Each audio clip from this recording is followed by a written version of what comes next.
All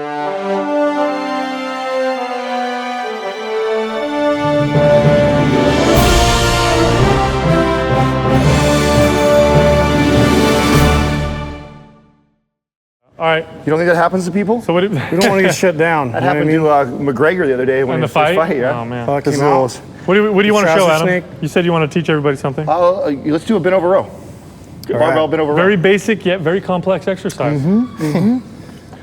Real similar. The setup to it is real similar to the conventional deadlift. So if you haven't seen our video on a conventional deadlift, refer back to that on our YouTube channel, and you guys could see the setup. That's, at least personally for me, that's how I get ready for a bent over row, is the same way that I walk in to get ready for a deadlift. So bars about midline over my foot.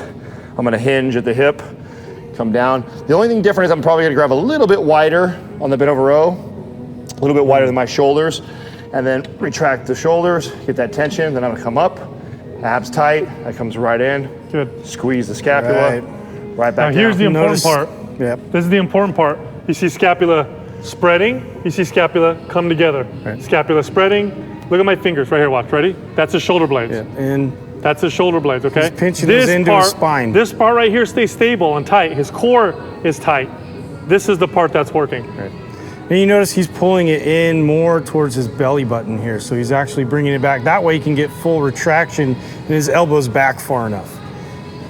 Yeah, and you don't want to shrug the shoulder. You don't want the shoulders to come near the ears. They're coming back, down, back towards his back pockets while he's squeezing them back. Right.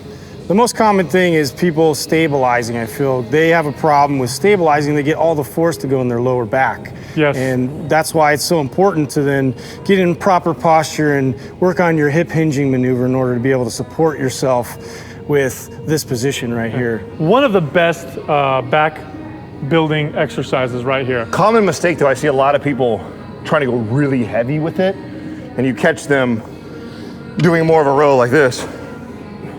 Where they're standing up straight? Right. So very upright. It becomes more like a shrug. It's like a shrug. Well, and a lot of times people don't realize like it progressively gets more and more upright as they row. So one thing, I mean, that's why we have mirrors in the gym. You got to pay attention to these things. I thought it was so we could flex. Yeah, I'm trying to educate you guys. 'Cause you guys are flexing, right? No, we want to look at it from a performance perspective, right? If I'm noticing that I'm pulling it in, each rep, it could get away from you and you could end up upright. That's why it's one of those moves that I recommend that people start with a light weight that they can keep themselves in that position, control it, focus on the squeezing, then you work your way up and progress. What do you guys feel about a supinated grip on this? Oh, not bad at all. Sure. Yeah, I personally enjoy doing both. do it a lot. Go ahead and show them an example. It's the same exact thing you just did. The difference is my hands are facing forward, but same exact position. Well, now what's different though, we're going to target more of the lower back, right? Because we've now... Well, it just forces the elbows a little closer to the body. Well, they're closer and they're lower. Because overhand, your elbows are up higher versus now lower. So you're probably going to get more rhomboids with a overhand grip. It's a different recruitment pattern. Yeah. I feel a lot of lats with the reverse grip with the... Well, that's grip. exactly. You're going lower, so you're going to get that flaring of the lats as you come down and then you row back in, versus if you were overhand grip, I'm gonna get more of my rhomboids involved and squeezing with my elbows elevated, versus in this position where I'm tucked down low. Yeah. Supinated grip was a favorite of Dorian Yates. Probably the best Mr. Olympia ever. I mean, if we're going in order of importance, I mean, the bent over row with a barbell is probably #2 movement, would you say, for exercise for the back? You know? Oh, I'd say it's, I mean, you're looking at pull-ups, rows, and deadlifts, and That's you're covered. it. I mean, yeah, you're done. Yeah, so this most certainly should be in everybody's routine right here.